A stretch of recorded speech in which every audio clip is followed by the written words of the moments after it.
Welcome to today's podcast. I'm Norman Schafer, your host, and today I have Lawi with me, and she is a marine biologist and underwater photographer here at Barefoot Kuata in the beautiful Yasawa Islands of Fiji. And what's really unique is that she's had the opportunity to dive both here at Barefoot Kuata and at Barefoot Manta. And in this episode, we're going to explore these two incredible dive locations and perhaps do it through the lens of a camera to an extent of what you can see and what you can capture. And we can talk a little bit about the marine health and marine behavior, as well as the beauty of the life beneath the waves. Thanks for joining me. Before we dive into today's episode, I want to tell you, if you've ever dreamed of experiencing one of the incredible destinations that we talk about on the show, be sure to visit farandawayadventures.com. For over 30 years, I've helped travelers discover some of the most extraordinary destinations on Earth. If this is of interest, check out the link in the description to farandawayadventures.com, and we'd be happy to make your next trip unforgettable. Thank you for having me. So can you just kind of tell us a little bit about your role as a marine biologist and how photography has fit into that kind of job that you have? So, it started off when I was employed as a marine biologist for the resort, Mm-hmm. and I was based up at Barefoot Manta. So, I would be taking IDs for the manta rays of the manta channel. I would also do a bit of coral planting activities for the guests, or take them for a educational snorkeling tour, show them uh real live corals. Everything is on hands-on activities. Mm-hmm. And then as a marine biologist for the company, they also wanted us to move to the other sites where our dive shop is located. Mm-hmm. So as I came over to Barefoot Kuata, that's where I started going into photography. There's so much wonderful things that you could photograph. Mm-hmm. Lots of wonderful marine life. So I started off taking videos of guests for as a side job. But basically I saved up for my own camera, got some really beautiful pictures of macrofauna, even like some really tiny marine animals, nudibranchs, and of course the reef sharks, Mm-hmm. bull sharks. Yeah. So far I've been collecting all the pictures that I've done, and Mm-hmm. we're starting to pile or compile like a catalog for Barefoot Kuata. Hopefully we can share that information with at each and every guest. You can tell them we have this amount of species on this specific reef, and what you'd expect to find while snorkeling or diving. Well, there's so much under the water in these areas. How would you contrast the difference between the two? What would people see diving Barefoot Quata versus diving at Barefoot Manta? So Barefoot Kuata, diving, of course, the sharks are the main highlights for coming over to this resort. But also there's very small marine animals that you can find, like some really cool nudibranchs that I find like different kinds in one reef itself. I think that's something very special Barefoot Water has. Whereas for Barefoot Manta, they have beautiful corals. They have a really good diverse key corals in the reefs, and they have a very special dive called a muck dive, where you can see some very cool like seahorses, different kinds of nudies, and yeah, Barefoot is still yet to Mm-hmm. get a muck dive. So Okay. Now, do you see different marine behavior in the two locations as well, or is it the same? Is there differences with the behavior of the sea life that you're watching? So at Barefoot Manta, the manta rays are usually congregating around those areas because of the way the islands are placed. It sort of forms like a funnel that collects all their food, so it gathers all the manta rays together in that specific area. Barefoot Quarter, it's pretty much all open all around the island, so the Yeah. food is scattered around, so we don't get much manta rays. I think we only saw one for the year, but the sharks is something that we get to see at nearly every dive site, especially reef sharks. Bull sharks, if you go to the same reef where we do our shark diving activities, you would definitely come across one while doing like a normal dive.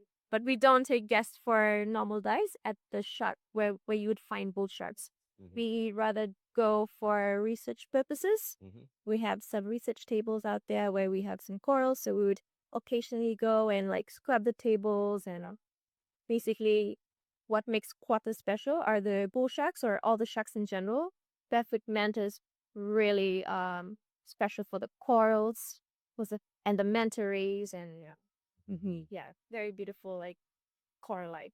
Wonderful. Yeah. And there's so much in each of these areas. Do you have a favorite thing that you love to photograph that when you look at your collection, you see a lot more of that particular thing? I do, yeah. I have a favorite, and those would be nudibranchs. Nudibranchs are like Nudibranchs. I'm not familiar with they're that. What are a they? type of sea slug, like a marine sea slug, and there's different kinds of sea slugs. There's a nudibranch.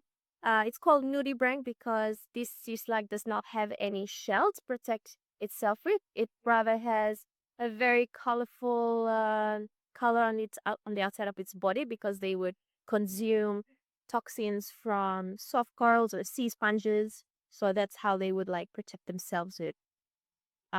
So yeah, I've been photographing a lot of nudibranchs. I find them, especially at our front reef in Barefoot Kuata, we're doing a conservation dive with us. We also get to show you some cool nudies around. Okay, that sounds really interesting.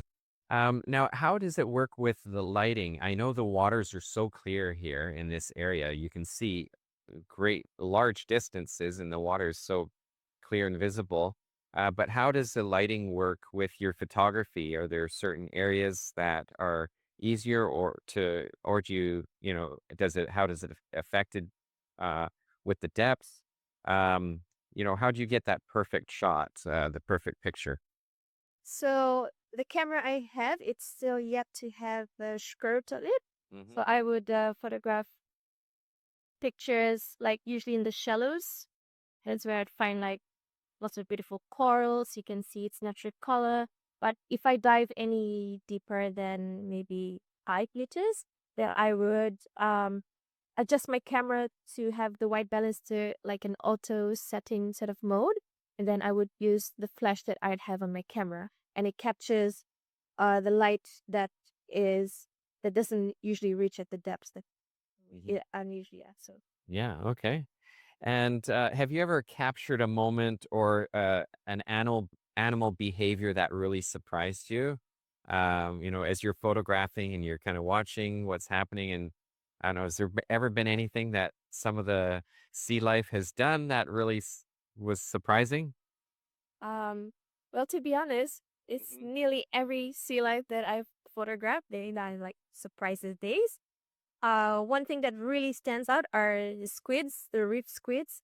You can see right in front of you how they would change their color. It's something very magical to watch in person.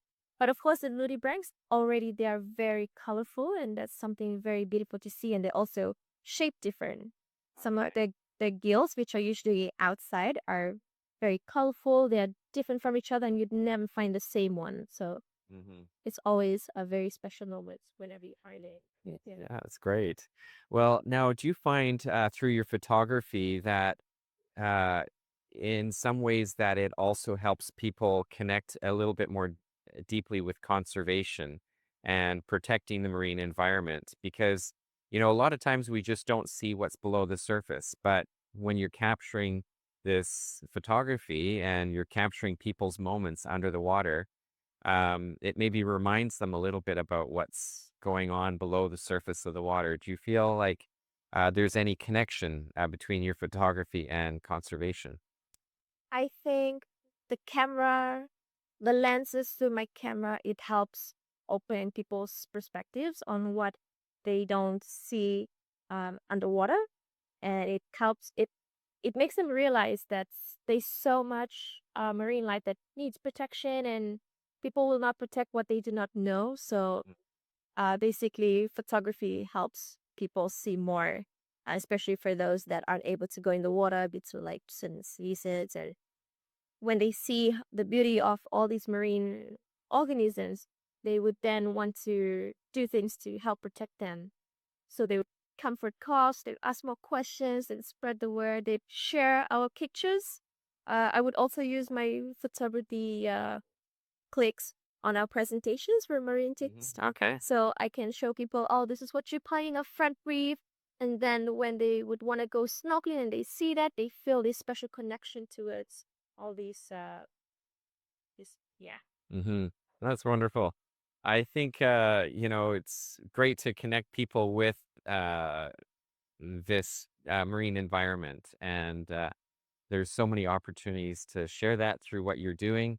Do you have a particular favorite dive moment that really stands out in your memory amongst all the dives that you've done? Yes. So at the shark dive site, there was a tiger shark that came. That was the Yeah. highlight of all my dives because it's kind of rare to have tiger sharks around. So Yeah. Okay. that's my favorite. That stood out. And so, what advice would you give to someone that was just getting into underwater photography and or marine biology? I know I might be putting you on the spot a little bit here, but if there's something that someone that's a marine biologist getting into marine biology, or someone that's just getting into doing underwater photography, some things that have helped you in the work that you do. Um, well, one thing for sure is that it has made me a lot more happier. Hmm. I have a passion for marine biology or marine life in general, and I also studied marine science back in university. So studying them is different from actually seeing them in person. And capturing these moments makes me feel like I have this connection and I would want to protect it and share this information with everyone. Hopefully, they could feel the same passion that I do. Special marine life. Ah, great. Well, I think there might be some people out there listening that, just want to get into it. So that's great to hear. Well, thank you so much for joining us on the podcast today. It's great to hear your perspective of both underwater diving and photography in this area. Thank you for having me. Vinaka. Binaka.